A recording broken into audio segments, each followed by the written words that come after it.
Okay, Mike's got to go into the shop because give it some throttle, it dies. Starts right back up. You give it just a little bit of throttle, it'll do okay. But if you go to take off from a light, there, it dies. You shouldn't do that. Hey, welcome back, guys. Okay, so you'll notice the same t-shirt as my refried bean video, my previous one. A lot of things are happening. It's been a real hectic week. A lot of things happening in my life. So, as you saw from the clip, you give it a little bit of throttle on the motorcycle, poof, dies.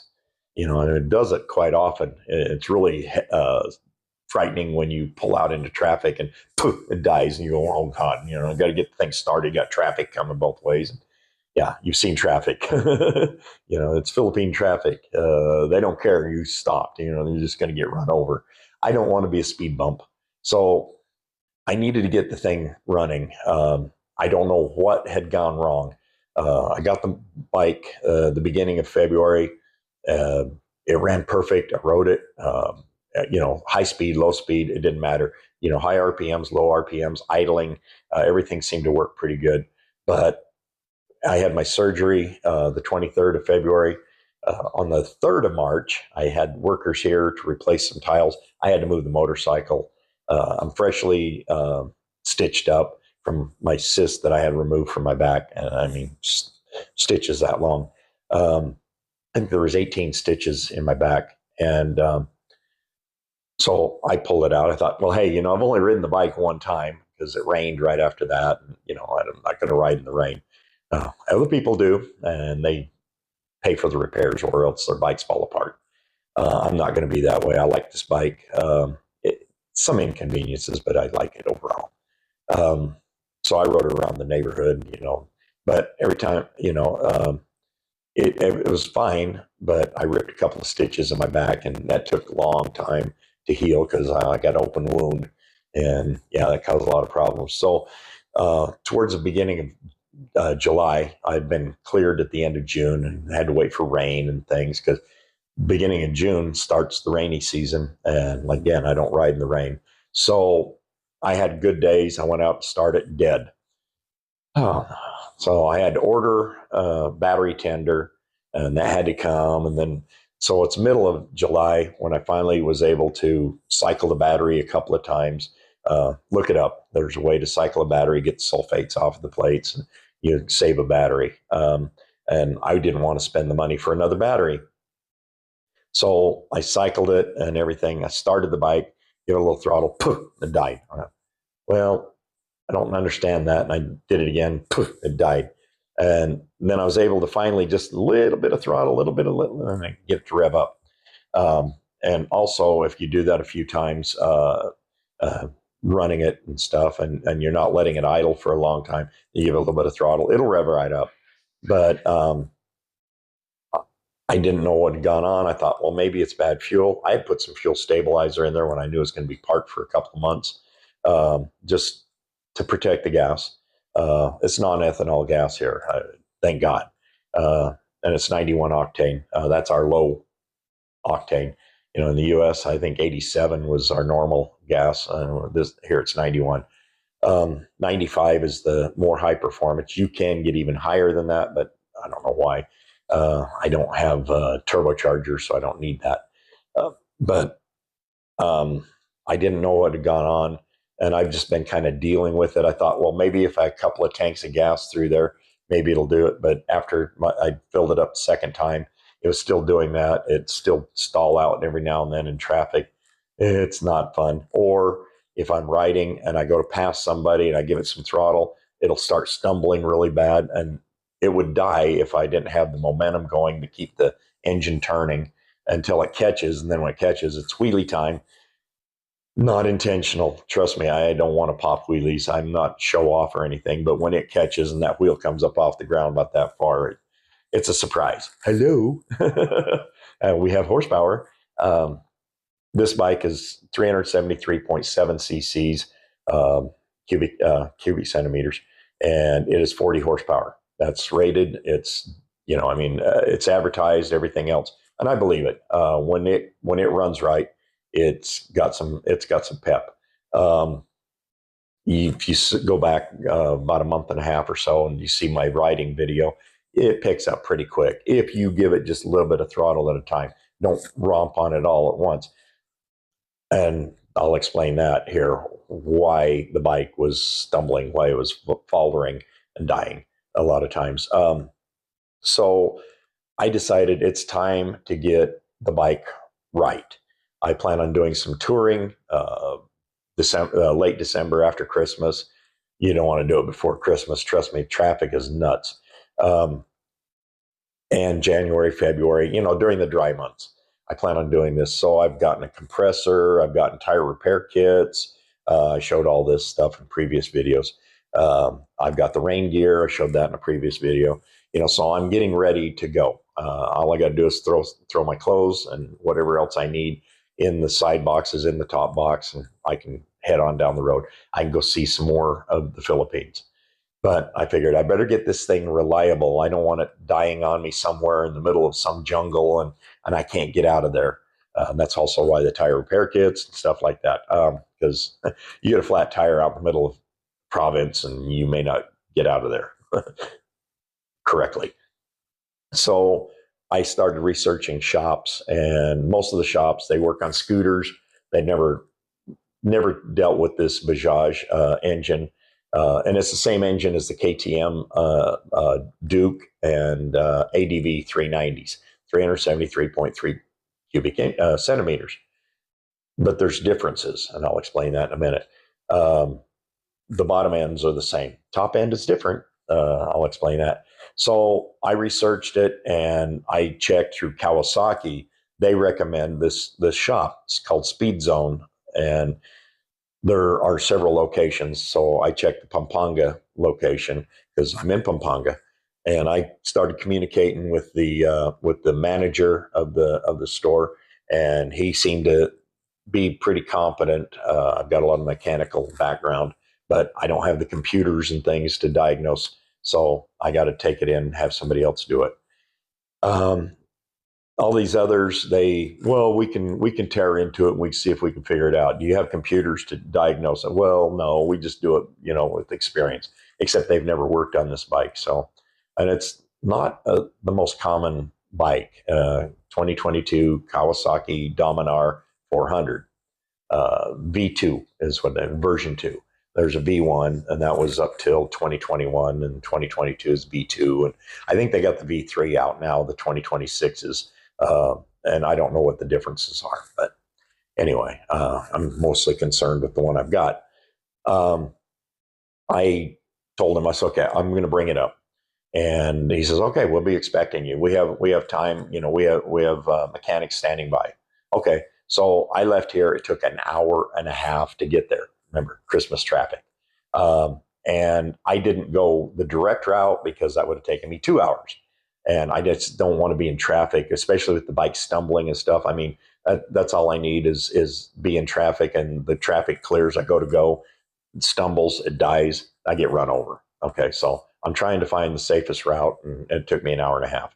But going up there, I'd noticed that the bike was kind of sluggish handling. It just didn't seem like it turned right. I'd hit a bump, I hear a thump, and I kept looking down. I thought maybe I got a flat tire, and I looked. No, the tire looked normal because you can look all the way around and see it.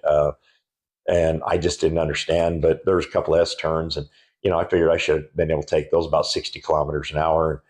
Slow down to about 40 because it just felt sluggish, and I'll get into that why.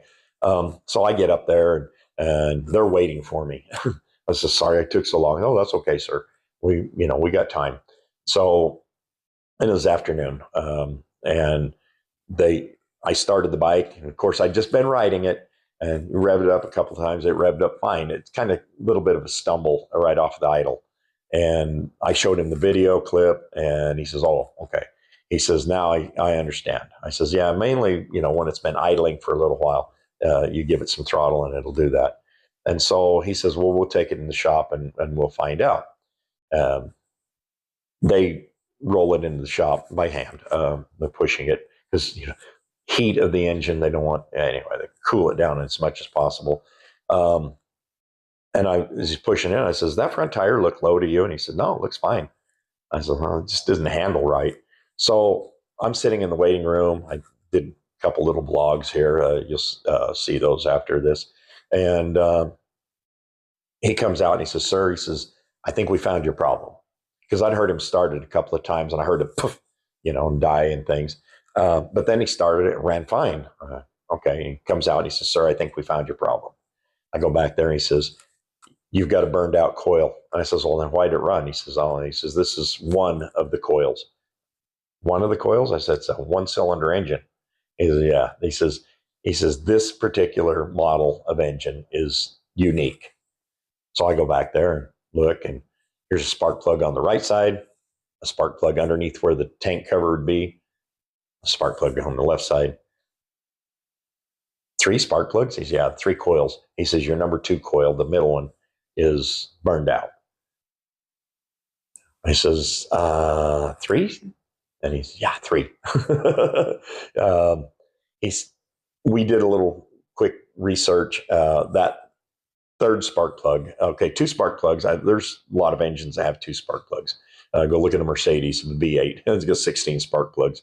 But there are some motorcycles that have 2 spark plugs. I think the Ducati has 2 spark plugs per cylinder. It's 4-cylinder, 8 spark plugs. But that's a high-performance engine. He says, your 400 is a high-performance engine. I said, but 3? Anyway, I'm still baffled. And I did the research, and I'll show you that clip here after this. Yeah, 3. Look for 2022 Kawasaki Dominar 400. How many spark plugs? And it'll come up. And you ask ChatGPT, Google, whatever. Yeah, 3. I says, but isn't this the same engine as the KTM? He says, yeah, bottom end. He says, this one has 2 cams, 4 valves, 3 spark plugs. He says the KTM has 1 spark plug, 1 cylinder, 1 cam. Okay, well, that explains why they're like 32 to 35 horsepower and mine's 40. He said we can get more than that. So I'll get into that in a minute. The number 2 coil was bad. And then he says, you've got a left fork seal that's blown. He says, you've leaked out all the fluid. I guess that would explain the sluggish handling and why on my carport I have a puddle of oil, light oil, about this big around where the bike always parks. He says, yeah. He says, your forks have got to be rebuilt. You don't do just one side because you'll blow the other side out. If one's gone, the other will go. So they got to rebuild the forks. They got to get the coil. Those are a week, 7 days to get the parts. And while they've got it apart, they're going to revalve it for more performance handling. If I have a passenger, I want the best handling possible because you've got extra weight on there. You want to be able to turn. So the valving will be different. And I had decided that one of the things I planned to do was loud pipes save lives. It's a Harley saying, okay? It applies to all. There's 125s race up and down this Province road here all the time. Loud mufflers. They get a little bit more performance out of their 125s. Okay, they're little engines. They get about what a 200 would have. Okay, cool. But they're not tuned. If they change my exhaust, they've got to reprogram the computer because it's going to have more air coming out. It's going to make it go lean and it's going to be popping and all kinds of stuff. So it's an engine is an internal combustion engine is an air pump. You got air coming in, you compress it, you burn the fuel that's injected into that, you've got to get it out. If you get more air out than what's coming in, it's going to go lean. So it's got to be reprogrammed. And I decided to go with the header back exhaust system, eliminate the catalytic converter because it's got a little catalytic converter. All your new motorcycles do. Even my Harley had that 2016. And even my 2016 Softail had catalytic converters. So that's when you got computerized, they just automatically do it for emission purposes. Well, gee, Jerry, aren't you going to violate the emissions? We don't have that here. you know, they do a smoke test. They just make sure that you're not smoking out everything, and you know, it's like a 5-minute thing, and boom, you know, they don't care about the CO2 and everything. But with the reprogramming, retuning, it will still be running the right air fuel ratio. So I am going to have all of that done, performance upgrade. Now, the one shop that I almost took it to, he says, yeah, if we do the exhaust system, he says we can get you 8 to 10 more horsepower. I thought, hey, go from 40 to a 50 horsepower? Cool. You know, that puts me up in the 650 range, right? On a 400. And it's only one cylinder, and I'm talking about 2 cylinders on the 650s or 4. So he when the coil comes in, it's only one coil. The other 2 coils, they tested out good, and he had a coil that they could cobble in, and they put that in, and all 3 cylinders ran, or all 3 spark plugs ran. That's when I said I heard it run fine. You know, that, well, they'd swapped out one of their coils, but they're not giving me that coil. I got to get my own brand new one. And 7 days on the parts for the valves, for the forks and the valving and the coil.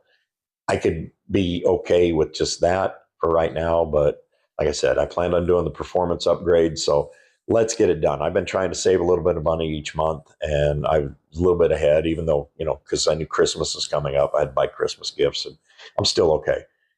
It's going to be a lot. Just the program, reprogramming and dyno tuning. Yes. That's pretty expensive. That's as much as all the other repair just for that one phase. Plus, you've got the exhaust pipe, you got the muffler and stuff. That's an SC Projects muffler. I could go with the Arkapovich and spend probably another 8,000 pesos more, but you know, it's pretty. You know, it's a little longer. It gets a little different sound. This one would have a little bit harsh sound, but hey, loud pipes save lives. So if I'm going to be on the expressway, I want people to know that I'm coming.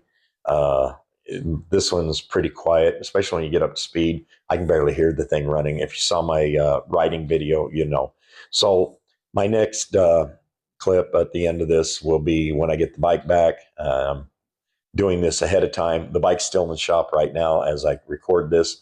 I'm still negotiating with the owner of the price. We're trying to bundle it all together, get a little bit more descuento. That's Filipino for discount.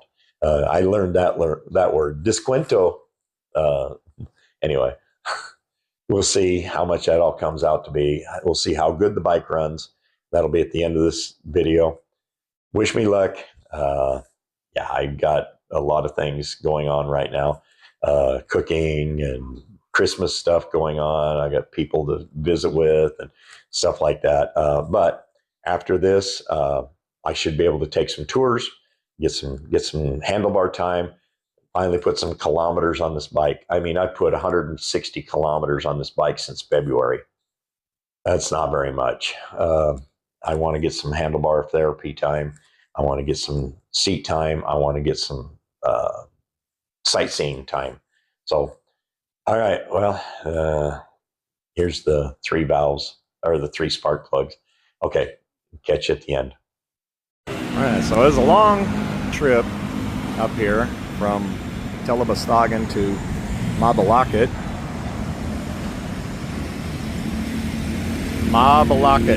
Not Mabalacat or anything else. I've heard so many different things. And Mabalacat is how it's pronounced. Okay, so I'm right off of MacArthur Highway here in Mabalacat, and I've gone past this place several times, and I didn't even know it was here. The owner of the place, really decent guy, Jarvis, and he come out and he greeted me. He knew I was coming.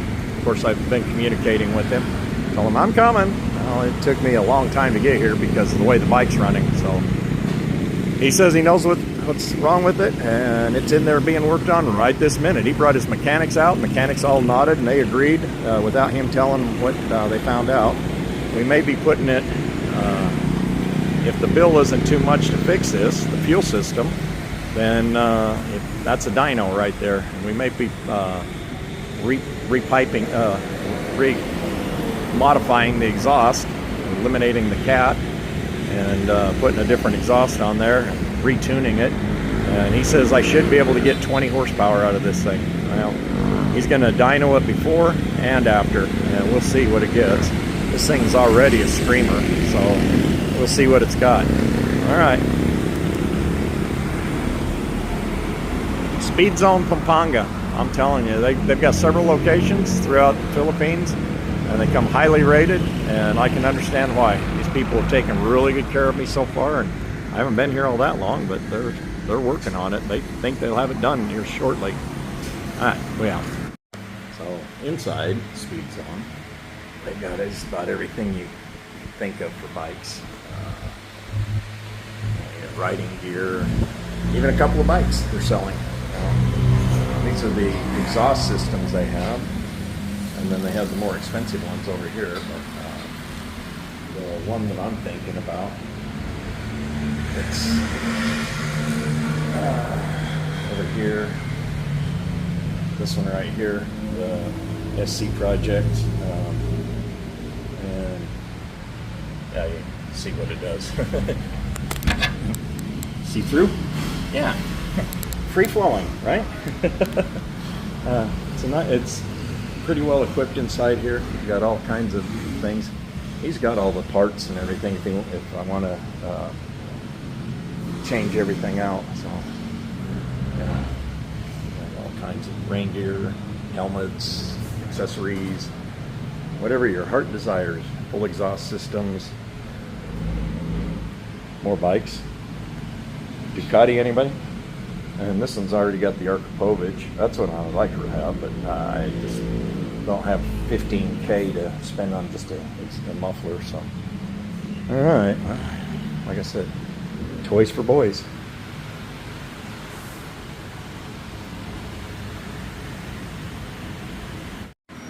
The shop is back there. Very clean, very well organized. Mechanics seem to know what they're talking about.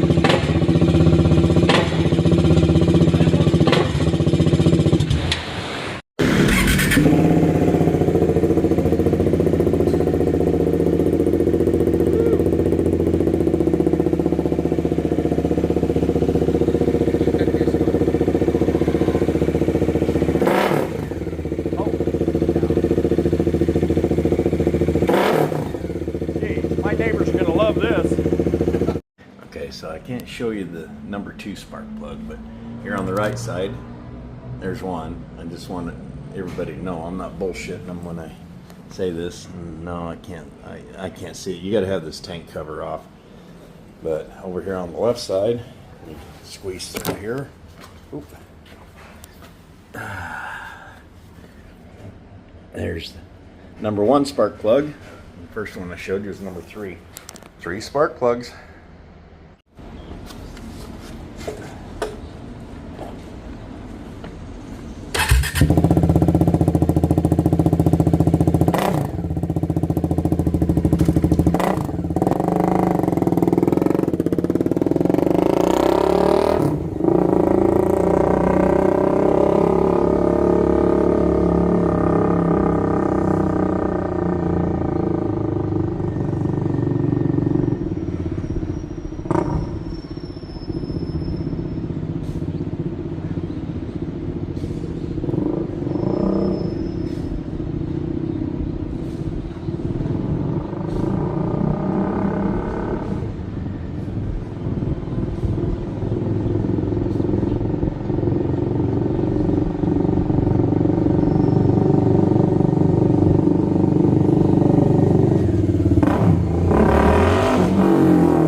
It's fixed.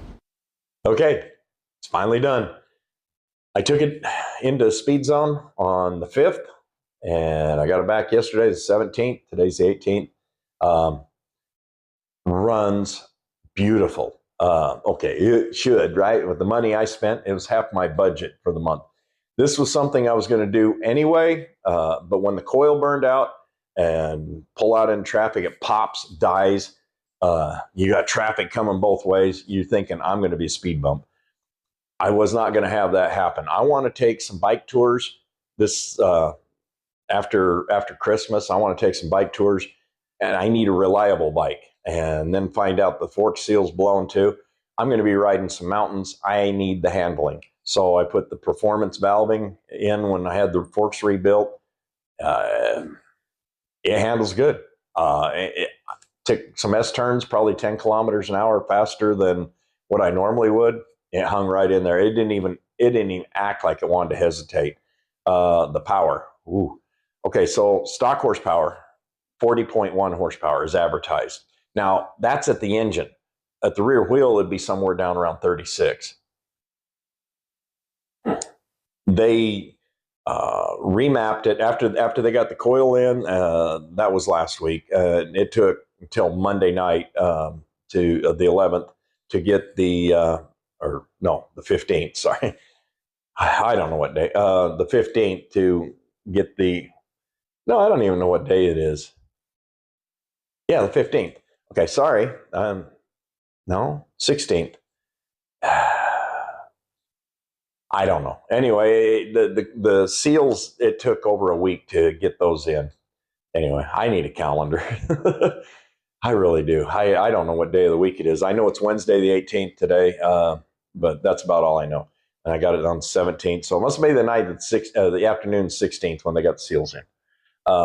They were expecting them last Friday. They were expecting them Monday. Anyway, they didn't come in until Tuesday afternoon.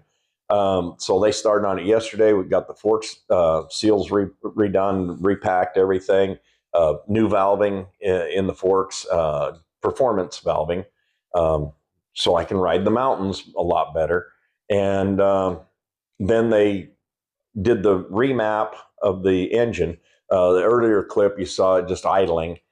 They were not going to rev it up, not until it got remapped. So they put it on the computer, remapped it, then they rolled it up on the dyno, and they got 49.7 horsepower out of it. But they noticed some things on the dyno that were not right. They were seeing inconsistencies and stuff.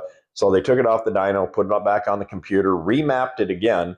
They didn't have the air-fuel ratios correct at certain RPMs. I know how that stuff works. I don't know if you know it or not. I used to be a journeyman diesel mechanic in a prior life. I know what a dyno does. I know how engines work. I rebuilt my first 327 around age 10 Chevy engine. Grandpa helped a little bit because I couldn't lift the heads by myself, and the crank was a little too heavy for me without dropping it. And he didn't want to see me drop the crank. That was his engine. But I mean, I've been rebuilding engines. I built race engines and boat engines and things like that. My first motorcycle at 16, spent $100, bought a 1969 Honda CB350. That was in 1974. The bike was 5 years old. Okay, so do the math. But the guy had started to was going to hop it up to 325. 425. And he'd had it bored out and bigger pistons, rings, and stuff. And then he went off to Vietnam. He never came home. Sorry. My school counselor sold me the bike. It was his. And I rolled the frame up in the back of the truck, a couple of boxes of engine parts. I didn't know if I had everything. I had to buy 2 little rubber spacers. It cost me 60 cents. Okay, so these are 1974 prices. But anyway, I bought the Chilton book, and I started working on it on Thursday. Sunday, I was riding it. And that bike, for the 4 years that we had it, that bike ran perfect. Never had a mechanical problem. I rode it all over that summer. I rode it to Arizona from Utah and ran into some guys that were going to Mexico. Back then, driver's license get you in Mexico. We went down to Mexico, rode across over to Baja, came back up through California. I rode up to Oregon. I had some friends there, some relatives in Oregon. Ran into a couple of guys that are going to Vancouver. I thought, hey, Canada, whatever, So I rode up to Canada. I rode across all the way over to Calgary. I wanted to see Calgary because it's supposed to be like a sister city to Salt Lake City. And then straight back down through Montana and down I-15, whatever, right back to Utah. That was my summer. I'd worked for 2 years and saved money for 2 years for that trip, and it was incredible. But I was on that Honda CB350. I rebuilt that thing myself. Nobody helped me, so I do know a little bit about this stuff. But I don't have the computers and things, so I can't do it myself. So there's that, and they took care of all of that. And yeah, it was expensive, but it was something I was going to do eventually anyway. I planned on doing it probably about January or February. So, I'm a month or two early. And I just drew some money out of savings. Says, here you go. Have at her. But, I went up and get it last night and ran perfect. I did notice that I was out of gas when I got it, and I had 3/4 of a tank when I dropped it off. So figure that one out. Maybe. I don't know. He says it was on the dyno. It drank a lot of gas. No, you can't process that much gas on a dyno pull. I know.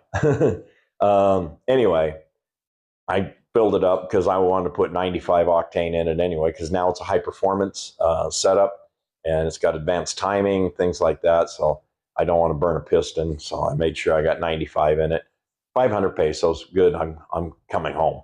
It's still full. But yeah, no popping. He's got the air fuel ratio perfect. Now, a lot of these 125s, the ones they just rip the stock muffler off, put a big old fart can on it, basically an open exhaust. Those things, you'll hear them pop. They'll rev it up and then pop, pop, pop, pop, pop, pop, pop. Well, their air fuel ratio is completely wrong. They don't have any idea about rejetting their carburetors, or if it's fuel injected like mine is, remapping it and dyno tuning it. Well, it's expensive to do. So, don't do the right thing. Just do whatever you plan on doing, right? Yeah, that's... Anyway. But I tried to do the right things. It cost me more, but in the end, I'm the guy still running while they're burning pistons and whatever else. Anyway, I guarantee you there's not a 125 out there that sounds anything like this. And there was a lot of them going, whoa, as I went past them. Yeah. And I wasn't ripping it because I'm still trying to get the feel of it. I was in a lot of traffic and things coming home, 17 kilometers to come home. And, and it was all traffic almost the whole way. And at nighttime, I don't like driving at night. I don't see as good now as what I did even just a couple of years ago. So I try not to drive at night, even though I got a great headlight. But eventually, I'm going to upgrade with more driving lights. That's in the plans, but that'll be a few months because I got to recuperate from this performance increase. But yeah, the final dyno run, 56.9 horsepower. It's a 400 cc. Actually, it's 373.7 cc's. 56.9 horsepower. I'm up past the 500 cc range into the 650 cc range. Most of these 650s are 60 to around 60 horsepower, and I'm at 56.9, and I'm less weight. So I'm pretty sure I could hold my own with the 650 now. I'm pretty sure I could eat any 500 out there. They told me that having the 3 spark plugs, 3 coils, and the tuning they did, they said that I should be able to eat any 400 out there. I don't know. I'm not going to try. I got the performance upgrades for the forks for mountain handling because I plan on doing some mountain riding. The performance horsepower increases and stuff. Okay, so I'm still a kid at heart. At least I admit it. Those, when I'm climbing mountains and stuff, I want to not overwork the engine. So having the extra horsepower, I don't have to give it as much throttle. It figured out. I went over a flyover last night. I was in 4th gear. And I was putting along probably about 45, 50. Speed limit 60 through there. But I went around a car and just kind of rotated on it. I was at 100, almost that fast. It got it uphill. And I was like, whoa, I wasn't trying to do 100. That's kilometers. That's 62.3 miles per hour, whatever. But I mean, it just that quick. It just got it, and I was like, "Holy cow!" It's a good thing I was hanging on. Um, so I'm pretty sure that this thing will handle the mountains pretty good. I just got to get used to this responsiveness. It is so responsive. There's a couple of times I was in first gear working through traffic, and I try and blast through a hole, just to get around the traffic. I give it a little crank of the wrist, about a quarter throttle, and then lift the front wheel off the ground a little bit, what I call a micro wheelie. I wasn't trying to, and I wasn't popping the clutch or anything. I just rotate the throttle a little bit, and it was. And I don't even want to know what it would do if I cranked on it hard. I don't think all night last night coming home, I don't think I gave it more than half throttle, and that was one time, and that was when I went up over the flyover. I gave it about half throttle. And like I said, it was up to 100, and I got to the top. I backed it back down. I was back down to about 60 as I come back down the other side. But I also wanted to see on engine braking if it would pop. Nope. I got one pop all night, and that's because I went through some traffic. A trike pulled right out in front of me. I hit the binders really hard. Thank God I got good brakes. And I heard one pop. It could have done that with stock exhaust. So anyway, like I said, the video does not do the volume of this any justice. I'm going to probably need earplugs if I do a lot of city driving. It's that loud. As I went past people, it was like, whoa.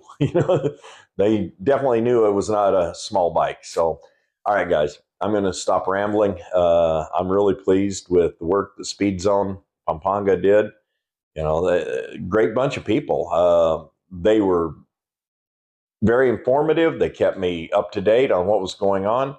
I'm still waiting for a copy of the dyno sheets. If they come in before I finish this video, maybe I'll put them at the end. But if not, then, just going to have to take my word that the horsepower and the torque are right there together on the dyno sheet, which that was what they were trying to do, get the torque and the horsepower together. Because before, they had the horsepower up here and then the torque was down here, and they had to keep remapping and stuff, and they got them both right there. They did a great job. Somebody with some experience and how that stuff works, they did a great job. So I'm more than pleased, as you can tell, and I'm glad to have my bike back. I'm glad it's 100% reliable.